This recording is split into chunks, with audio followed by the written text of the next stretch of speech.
हमारा question number 1 दिया हुआ है, यदि समांतर श्रेणी के 3 क्रमागत पद 4/5 x तथा 2 हैं, तब x का जो है मान ज्ञात कीजिए।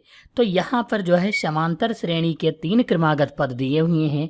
जैसे पहला पद है 4/5 कामा x और दूसरा है यानी तीसरा है 2। तो हम इनको सबसे पहले तीनों पदों को जो है लिख लेते हैं और इसको लिखने के बाद क्या करते हैं, हम इनको जो है a1 a2 a3 मान लेते हैं। ऐसे लिख लेंगे सबको।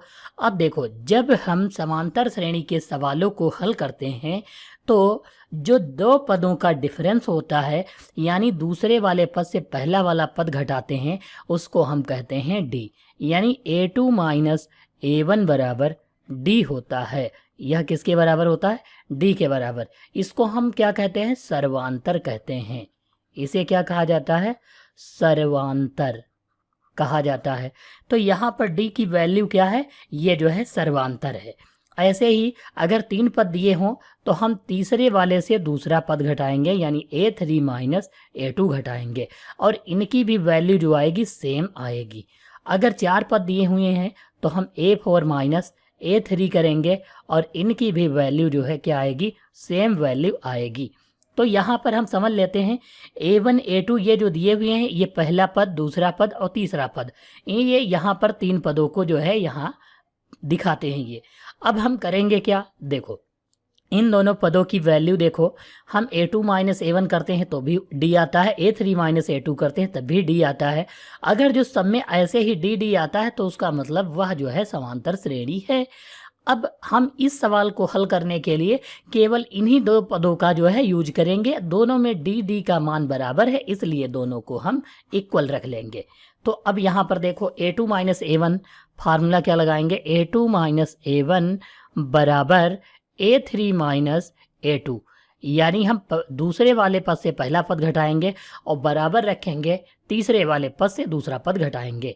तो यहाँ पर a2 की जगह पर कितना लिखेंगे? x माइनस a1 की जगह पर 4/5 और फिर बराबर लगाएंगे a3 की जगह पर 2 माइनस a2 की जगह पर x रखेंगे। अब यहाँ पर देखो, ये जो x दिया हुआ है इसको इस तरफ ले जाएंगे और ये जो 4/5 है ये दूसरी तरफ ले जाएंगे। तो सबसे पहले हम ये जो x दिया हुआ है ये x लिखेंगे, ये वाला।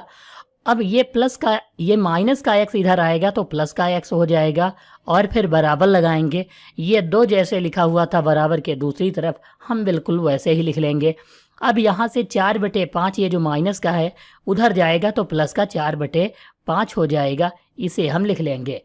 x और x मिलकर हो जाएंगे 2x, ये हम लिख लेंगे यहाँ पर। अब यहाँ पर देखो, 2 के नीचे 1 मान लेंगे और इसे हम भिन्न के रूप में हल करेंगे। 5 से 2 की गुणा कराएंगे तो 5 दूनी 10, 1 की 4 से तो 1 चक्कू 4 हो जाएगा और बीच में प्लस था तो हम प्लस लगा लेंगे। फिर 5 एकम 5 हो जाएगा, नीचे लिख लेंगे। यहाँ पर लिखेंगे 2x बराबर 10 में 4 जोड़ेंगे तो 14 हो जाएगा और बटे में 5 आ जाएगा। ये 2 जो गुणे वाला है ये इधर बटे में पहुँच जाएगा। तो यहाँ पर हम लिखेंगे x बराबर 14 बटे में 5 और ये 2 जो है इसके नीचे गुणे में आ जाएगा। अब 2 से काटेंगे तो 2 सती 14, यानी x की जो वैल्यू होगी वो 7/5 आ जाएगी। यह जो है हमारा सवाल नंबर 1 का आंसर हो जाएगा।